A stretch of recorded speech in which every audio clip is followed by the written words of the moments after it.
بسم اللہ الرحمن الرحیم۔ السلام علیکم ناظرین، تیرے نال کیویں لائیاں اکھیاں، ریٹن بائے مائدہ انوار۔ اچانک گھر میں فلک شگاف چیخ کی آواز گونجی۔ فریال کے ہاتھوں سے گلاسوں کی ٹرے گرتے گرتے بچی تھی۔ اس نے فوراً عروہ کے کمرے کا رخ کیا جہاں عروہ بیڈ پر چڑھی ہوئی تھی اور ہاتھ میں پکڑا جھاڑو اس بات کا ثبوت تھا کہ اس نے آج ضرور کھڑکی سے کیڑے مکوڑے کو بے گھر کیا ہے، جھاڑو سے مار کر نہیں بلکہ اپنی چیخ سے مار کر۔ عروہ، کوئی تمیز ہوتی ہے؟ یہ کیا طریقہ ہے؟ نیچے اترو بیڈ سے۔ کون پاگل تمہیں کہے کہ تم ایک بہترین اسکول میں ٹیچر ہو؟ بچے تمہارے بیگ میں چھپکلی رکھ کر ایڈونچر کرتے ہیں تو دن رات تمہاری برائیاں کرتی نہیں تھکتی۔ اگر میرے پر آپ کی پی ایچ ڈی ختم ہو گئی ہو تو میں کچھ ارشاد کروں؟ عروہ نے آنکھیں دکھاتے ہوئے کہا، آپ میری بڑی بہن کم ساتھ زیادہ بنتی ہو۔ کاکروچ تھا اس لیے ڈر گئی میں۔ ڈر میں پتہ نہیں کیسے زیادہ ہی زور سے چیخ مار دی، پر آپ تو نان سٹاپ شروع ہو جاتی ہو، عروہ نے منہ بناتے ہوئے کہا۔ اس سے پہلے کہ فریال کچھ کہتی احمد کمرے میں آ گیا۔ کیا ہوا میڈم، آپ کا منہ کیوں پھولا ہوا ہے؟ احمد نے شرارت سے عروہ سے پوچھا۔ اسے پتا تھا کہ عروہ کو کچھ کہنا مکھیوں کے چھتے میں ہاتھ ڈالنا تھا، پر ہاتھ تو وہ اب ڈال چکا تھا۔ فریال نے آرام سے وہاں سے جانے میں ہی عافیت سمجھی۔ تمہیں کوئی تمیز ہے؟ جب دل چاہا کمرے میں آ جاتے ہو، کچھ ایٹیکیٹس بھی ہوتے ہیں۔ عروہ ہمیشہ کی طرح احمد کو دیکھتے ہی غصہ میں آ گئی۔ تم کو اتنا گمان کس بات کا ہے؟ احمد نے پوچھا۔ اسی بات کا جس پر تم مر مٹے ہو، عروہ نے آرام سے جواب دیا، جو احمد کو لاجواب کر گیا۔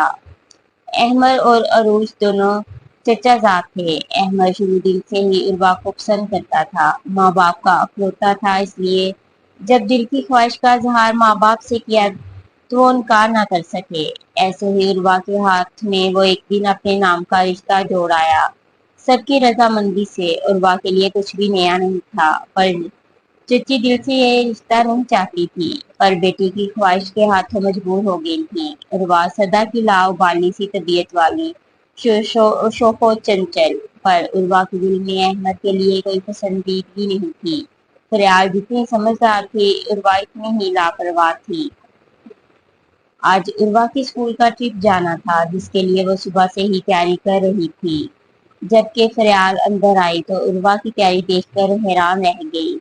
عروہ نے سیاہ نیٹ جارجٹ کا جدید ڈیزائن والا سوٹ پہن کیا تھا، تنگ پاجامے اور لمبی سی فراک جس پر سلور رنگ کا کام جھلمل کر رہا تھا۔ نازک سا سلور کلر کا لاکٹ سیٹ پہنا تھا، سلور اور سیاہ رنگ کی انگوٹھی اور بریسلٹ، بالوں کا جوڑا بنائے، سیاہ اسٹرپ والی جوتی پہنے اور پرفیوم سے مہکتی وہ کوئی اپسرا لگ رہی تھی۔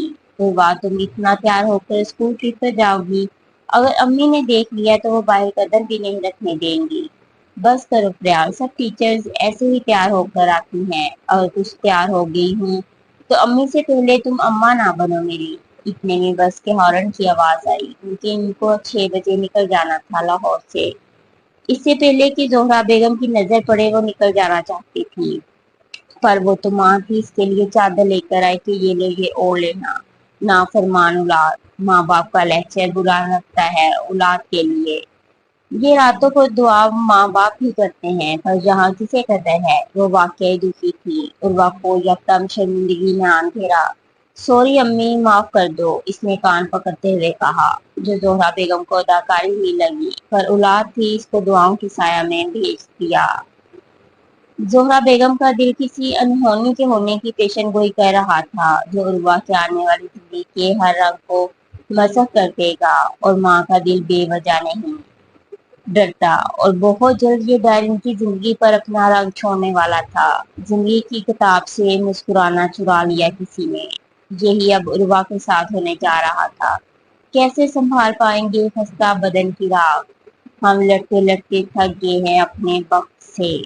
یہ عروہ کی زندگی کا بہترین ایڈونچر تھا۔ ہر ایک چہرہ کھلا اور خوش تھا۔ وہ لوگ سارے سفر میں خوب ہلا گلا کرتے ہوئے آئے تھے۔ وہ سب لوگ بس میں سے اتر کر فریش ہونے کے لیے راستے میں رکے۔ عروہ کو نہ جانے کیوں محسوس ہوا کہ کوئی اس کے پیچھے ہو، پر مڑ کر دیکھنے پر کوئی نہیں تھا۔ وہ اپنا سر جھٹکا کل باقی سٹاف کے ساتھ چل دی. سامنے مری کی سڑکوں پر چلتے ہوئے ایک ہی رائے دی کہ وہ مال روڈ کی شام کی رونقیں دیکھنا چاہتے ہیں. سب کی رضامندی سے بس مال روڈ کی طرف چل دی. جیسے ہی بس نے بریک دبائی سب کی خوشی دیکھنی تھی. وہ سب مل کر چلنے لگے. سب مال روڈ کی رونقوں میں اتنے مگن تھے کہ کسی نے غور ہی نہیں کیا کہ کوئی اور بھی ان کے ساتھ شامل ہو چکا ہے اور ان کے کسی اپنے کو وہ ان سے دور کرنے والا تھا. سب کی یہ خوش بختی ثابت ہونے والی تھی اور کسی کے لیے یہ سفر صرف پچھتاوا بننے والا تھا. وہ شخص جسے چپ چاپ آیا ویسے ہی چل دیا، پر اب واپسی کے سفر میں وہ کسی اور کا بھی ساتھ ملا چکا تھا. الیان مرزا اور زاور شاہ اپنے آپ میں دو الگ الگ شخصیات تھیں. اگر کچھ مساوی تھا تو وہ تھا پیسہ، خوبصورتی اور دوسری جانب ایک کا روب، اٹھنا بیٹھنا اور اس کی شخصیت اپنے نام کی طرح اپنی طرز کا ایک مکمل جہاں تھا. جب وہ شلوار قمیص پہن کر مضبوط کندھوں پر چادر ڈال کر نکلتا تو کون تھا جو اس کو مڑ کر نہ دیکھتا ہوگا.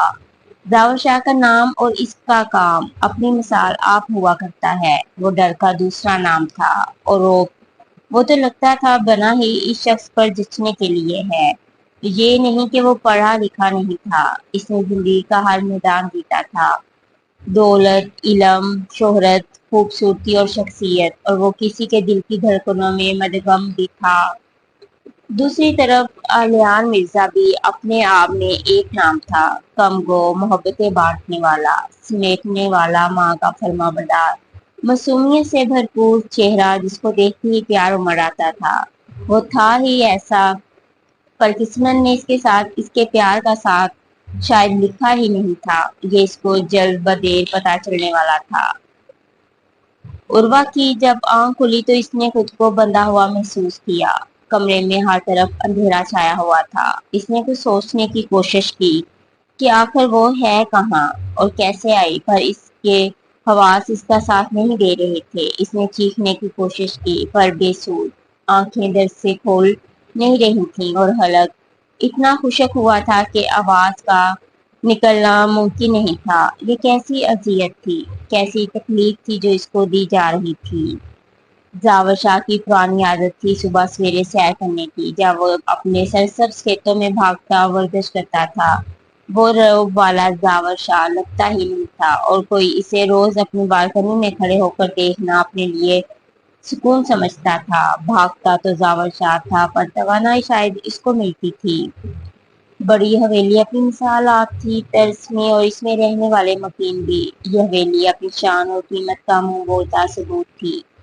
جب صبح سویرے سرسبز لان کی صفائی کی جاتی، ہر کیاری میں لگے خوبصورت رنگ برنگے پھول، کشادہ لان دیکھنے والا ہر ذہن کھل جاتا تھا. صاف ستھرا ٹریک، اس پر ترتیب سے گاڑیاں کھڑی تھیں جن کی قیمت خود بو رہی تھی. زاور شاہ جب فریش ہو کر نیچے آیا تو بڑی حویلی کی بڑی سی ڈائننگ ٹیبل لوازمات سے سج چکی تھی جس میں امرینا بیگم، ملک کاور شاہ کی سابر ارجمان تھی. یہ دونوں نفوس زاور شاہ کی جان تھے. السلام علیکم بابا جان. وعلیکم السلام. کیسے ہو بابا کی جان؟ بہت مضبوط، ہمیشہ کی طرح. آہا، آج تو کیپٹن صاحب بھی آئے ہیں. الیان صرف ہنس دیا تھا. اچانک جب کسی نے عروہ کی غیر موجودگی کو محسوس کیا تو شور مچا ڈالا. مس عروہ کہاں ہے؟ ہر زبان پر بس یہی سوال تھا. سب بکھر چکے تھے عروہ کو ڈھونڈنے کے لیے. عروہ وہاں ہوتی تو ملتی نا. ہر کوئی ڈھونڈ کر ناامید لوٹ رہا تھا. جھکے ہوئے سر کے ساتھ آخرکار سب نے اسی ناامیدی کے ساتھ واپسی کا سفر باندھا، کیونکہ اب جہاں رکنا بے سود تھا. سب کے دل ڈرے ہوئے تھے، آنکھیں اشک بار تھیں. بڑی حویلی کے سامنے ایک گاڑی تیزی سے آ کر رکی. گاڑی کے رکتے ہی جیسے ہر کوئی ڈر کی لپیٹ میں آ جاتا تھا. گاڑی کا دروازہ کھولتے ہی جب اس نے اپنا مرمری پاؤں باہر رکھا تو زاور شاہ کو اپنے کمرے میں کھڑے اندازہ ہو گیا کہ انداز کس کا ہے، اور زبردستی مسکراہٹ اس کے لبوں کو چھو دی تھی. دھڑکنیں رک سی گئی سینے میں. تم کہیں آس پاس لگتے ہو. وہ وانیہ ضیا تھی جس کے دل کی دھڑکن زاور شاہ کے ہونے کا پتہ دے رہی تھی. وہ اپنے نام کی طرح صرف ایک. زاور شاہ اور وانیہ ضیا دونوں واقعی اپنی ذات میں لاجواب تھے. وہ دونوں شان تھے اپنے خاندان کی. وانیہ ضیا کوئی کمزور لڑکی نہیں تھی، پر اس کو زاور شاہ کی ذات سے عشق تھا۔ پر اس بات سے بے خبر تھا زاور شاہ۔ وہ جیسے ہی اندر داخل ہوئی، زاور اتنی تیزی سے باہر نکل رہا تھا۔ تم رک بھی سکتے ہو زاور شاہ، رکنے کی وجہ بھی ہونی چاہیے وانیہ ضیا۔ زاور نے بھی اسی طرز میں جواب دیا۔ میرا یہاں آنا کہ اس سے بڑی بھی وجہ کی تلاش ہے تمہیں؟ زاور شاہ خود وجہ بنا کرتا ہے، اپنے لیے بنواتا نہیں ہے۔ وہ جواب دیتے ہی آگے کو نکل دیا۔ وانیہ ضیا پھر وہی کھڑی رہ گئی، صرف اس شخص کے سامنے وہ بے بس ہو جایا کرتی تھی، نہ جانے کیوں۔ ایک لمحے کی توجہ نہیں حاصل اس کی، اور یہ دل کی اسے حد سے سوا چاہتا ہے۔ وانیہ ضیا نے پوری شدت سے آنکھیں بند کر کے اس شعر کو پڑھا تھا۔ ابھی وہ گاڑی لے کر نکلا ہی تھا جب ابا جانے کی کال آ گئی۔ کہاں ہو؟ جواب سے پہلے ہی جواب دے کر بولے، فوراً فارم ہاؤس پہنچو۔ زاور شاہ نے گاڑی فارم ہاؤس کی جانب موڑ دی۔ گھنٹے کے راستے کو آدھے گھنٹے میں طے کر کے وہ ملک خاور شاہ کے سامنے کھڑا تھا۔ کون ہے وہ لڑکی؟ ایک گرجدار آواز پورے کمرے میں گونجی۔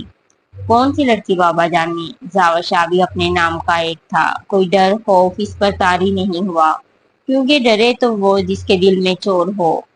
زاور شاہ عزتیں سب کی برابر ہوا کرتی ہیں، اور بیٹیاں ماں باپ کا سرمایہ ہوتی ہیں۔ تم نے کسی کی عزت کو بے عزت کیا ہے، اب تم اس کو اپنی عزت بنا کر معاشرے میں باعزت مقام دو گے، کیونکہ مرد عزتوں کے رکھوالے بنا کرتے ہیں۔ زاور شاہ بولنے کے قابل نہیں رہا تھا، اور بابا جانے کو انکار کرنا ان کی تربیت پر حرف لانا تھا، سو اس نے چپ چاپ سر جھکا دیا۔ زاور شاہ بھی حویلی میں داخل ہی ہوا تھا کہ وانیہ ضیا آنکھوں میں غصہ اور نفرت لیے کھڑی تھی۔ زاور شاہ تم ایسا کرنے کا سوچنا بھی مت، وہ آنکھیں نکال کر بولی، کیونکہ وانیہ ضیا نے صرف ہرانا سیکھا ہے، اور زاور شاہ نے صرف ہارنا نہیں سیکھا۔ زاور شاہ نے انگلی کے اشارے سے اور آنکھوں میں آنکھیں ڈال کر جواب دیا، سب سمجھتے ہیں میں تمہاری ہوں، تم بھی رہتے ہو اس گمان میں کیا؟ کیونکہ ہر کوئی جانتا تھا وانیہ ضیا اگر کسی کے لیے بنی ہے تو وہ ہے زاور شاہ۔ انسان جس چیز کا تصور بھی برداشت نہیں کرتا، جب وہی حقیقت بن کر اترتی ہے تو چپ چاپ برداشت کر لیتا ہے، اور یہی سے وانیہ ضیا کی برداشت جواب دے جاتی ہے۔ ملک خاور شاہ عزتوں والے تھے، انہوں کسی کی عزت پر آج تک حرف نہیں آنے دیا۔ وہ عروا کو فارم ہاؤس سے حویلی میں لے آئے تھے۔ عروا کے لیے سب کچھ سمجھ سے باہر تھا، غم دکھ میں حواس بھی کام کرنے چھوڑ چکے تھے، اور یہی ان کا فیصلہ تھا۔ اگر زاور شاہ نے اس لڑکی کو اس کے گھر سے بے گھر کیا تو اب اپنے گھر کی عزت بنائے گا۔ ہر کوئی شوق کی کیفیت میں تھا، پر کسی کی ہمت تھی جو ان سے سوال کر سکے۔ وہ بیٹیوں کے باپ نہ صحیح، پر ان کی بھی بہنیں تھیں جو اس خاندان کی عزت تھیں۔ عروا کا ذہن معاف ہو چکا تھا، رو رو کر برا حال تھا۔ جب خاور شاہ اس کے کمرے میں آئے، سر پر ہاتھ رکھا اور وہ اپنے آنسوں پر ضبط نہ کر سکی، اور گلے لگ کر رو دی، جیسے وہ رونے کے لیے کندھے کی تلاش میں ہی ہو۔ مجھے میرے گھر جانا ہے، ہمارے پاس صرف عزت ہوتی ہے، بیٹیوں کا باپ پہلے ہی کمزور ہوتا ہے، میرے ابو کا سرمایہ صرف ہم ہی ہیں، مجھے واپس بھیج دیں، آپ کو خدا کا واسطہ۔ میرے گھر والے لوگوں کی کس کس بات کا جواب دیں گے؟ عروا ہاتھ جوڑ کر خاور شاہ کے سامنے باپ کی اور اپنی عزت کی امان مانگ رہی تھی۔ جب تم خاور شاہ کے گھر کی عزت بنو گی تو کون ہے جو میری بیٹی کے کردار پر سوال کر سکے؟ عروا کو اپنی سماعت پر شک ہوا۔ نہیں مہربانی ایسا نہ کریں، میرے واپس جانے کے راستے کو کانچ کے ٹکڑوں سے نہ سجائیں کہ میں جاتے ہوئے اپنے نہ صرف پاؤں بلکہ ماں باپ کی عزت کو بھی زخمی کر دوں۔ خاور شاہ کو ایک پل لگا تھا، وہ فوراً کمرے سے باہر نکل گئے۔ عروا کے گھر میں ماتم کا سماں تھا۔ جمشید صاحب اور زہرا بیگم سر جھکا کر بیٹھے ہوئے تھے، اور احمد کی والدہ تو شاید موقع کی تلاش میں تھیں۔ فوراً آ کر رشتہ ختم کر دیا، میرا صرف ایک بیٹا ہے، اس کو رشتوں کی کمی نہیں ہے، اور ایسی گھر سے بھاگی ہوئی لڑکی کو میں تو اپنے گھر میں نہ قدم رکھنے دوں، بہو تو دور کی بات ہے۔ بس کریں، چپ ہو جائیں۔ جمشید صاحب سے بیٹی کے کردار پر ایسا الزام برداشت نہ ہوا۔ آخر باپ تھے، ایک تو دکھ نے نڈھال کر رکھا تھا، اوپر سے ایسی باتیں جو عموماً ہر کوئی کرتا ہے۔ جلتی پر تیل ڈالنا، مارنے والے ہاتھوں کو تو پکڑا جا سکتا ہے، پر بولنے والی زبانوں کو کون پکڑے؟ کسی نے صحیح کہا تھا، آپ کا فیصلہ سراسر حماقت اور جلد بازی ہے۔ وہ لڑکی مر نہیں جائے گی اگر آپ نے اس پر عنایت نہ کی تو۔ امرینا بیگم نے بھی غصے میں آسمان سر پر اٹھا لیا تھا، پر وہاں پرواہ کسے تھی؟ امرینا بیگم، تم بیٹیوں کی ماں نہ سہی پر ایک باپ کی بیٹی تو ضرور ہو۔ تمہارا دل نہیں کانپتا کسی کی بیٹی کو رسوا کرنے کے لیے؟ بیٹیاں عزتیں ہوتی ہیں اور عزتوں کو گھروں میں رکھا جاتا ہے، اور بیٹیاں باپ، بھائی اور شوہر کے گھروں کی زینت ہوتی ہیں۔ خاور شاہ کے ہوتے ہوئے وہ لڑکی صرف اس گھر کی عزت بنے گی، اور میں ایک مرد ہوں، مجھے عزتوں کو سنبھالنا بھی آتا ہے اور بولتی زبانوں کو بند کرنا بھی۔ وانیہ زیا کے لیے سانس لینا دشوار ہو چکا تھا، کیونکہ اس کی سانسیں تو زاور شاہ کے نام سے چلتی تھیں۔ اگر اس کو اپنی سانسیں رواں رکھنی تھیں تو زاور شاہ کے نام کے ساتھ جڑنے والے نام کی سانسوں کو دشوار کرنا تھا۔ وہ ایسی ہی تھی جو اس کا تھا، اس پر کوئی اور حق کیوں رکھے؟ زاور شاہ نے ادھر ملازموں کا جینا حرام کر دیا تھا کہ کون اس لڑکی کو یہاں لایا تھا اور ہمت کیسے کی؟ صاحب جی، دلاور نے ڈرتے ڈرتے پوری رات سنانی شروع کی۔ حکیم صاحب کی بیٹی جس کا رجحان کسی لڑکے کی طرف تھا، ہم اس کے تعاقب میں نکلے تھے، پر جب بس میں سوار ہونے کے بعد مار روڈ کی سڑکوں پر اتری تو کالی چادر میں لپٹی ہوئی تھی، تو وہ تیز قدموں کے ساتھ ایک جھرمٹ میں گھس گئی۔ رنگوں کی مطابقت سے ہم لوگ دھوکہ کھا گئے، وہ تو بس نکلی، پر اس کی مطابقت لیے اس لڑکی کو ہم لے آئے۔ یہ صرف غلط فہمی کا نتیجہ تھا۔ اب اس کا نتیجہ چاہے غلط فہمی میں نکلا ہو یا جان بوجھ کر، کسی کی عزت کانچ کی طرح ٹوٹ چکی تھی۔ حویلی کا ڈرائنگ روم جو ایک ہال سے بھرا تھا، جہاں پر چھت سے لٹکتے بڑے بڑے فانوس جن کی روشنی جھلمل کر رہی تھی، دیواروں پر لگی پینٹنگز، کھڑکیوں پر لگے پردے جن سے سورج کی روشنی چن کر اندر آ رہی تھی، اور گلائی میں پڑے صوفے اپنی قیمت کا منہ بولتا ثبوت تھے۔ اس روم کی ہر چیز نظر کو حیران کر رہی تھی۔ دائیں طرف کے صوفے پر مولوی صاحب نقاب کا بستر لیے کندھوں پر مخصوص رومال ڈالے نظریں قدموں پر جمائے بیٹھے تھے۔ بائیں طرف چھوٹی حویلی کے مالک ملک زیا شاہ، جو بغیر کسی تاثر کو چہرے پر رونما کیے برجمان تھے۔ ملک خاور شاہ اپنی مخصوص نشست پر برجمان تھے، جو کہ سکون سے بیٹھے ہوئے تھے۔ ساتھ ہی زاور شاہ جو کالے رنگ کے سوٹ میں ملبوس تھا، آج کندھوں پر شال کی بجائے گولڈن اور کالے رنگ کے امتزاج کی واسکٹ میں بالوں کو ترتیب سے سنوارے، دائیں ہاتھ میں سلور رنگ کی گھڑی پہنے، ڈارک براؤن آنکھوں میں بلا کی کشش تھی، دودھیا مضبوط پاؤں جو چپل میں نمایاں تھے، چہرے پر ہلکے سے بالوں کی داڑھی جو ہر آنکھ کو دیکھنے پر مجبور کر دے۔ زاور شاہ کی ذات میں کوئی تو بات تھی جو وانیہ زیا کو اس کے حواسوں میں نہیں رہنے دیتی تھی۔ رجسٹر پر دستخط کرتے ہوئے پل کو عروا کے ہاتھ کانپے تھے، پر خاور شاہ کے ہاتھ کا احساس سر پر محسوس کیا تو پل بھر میں اس نے خود کو زاور شاہ کے نام کر دیا۔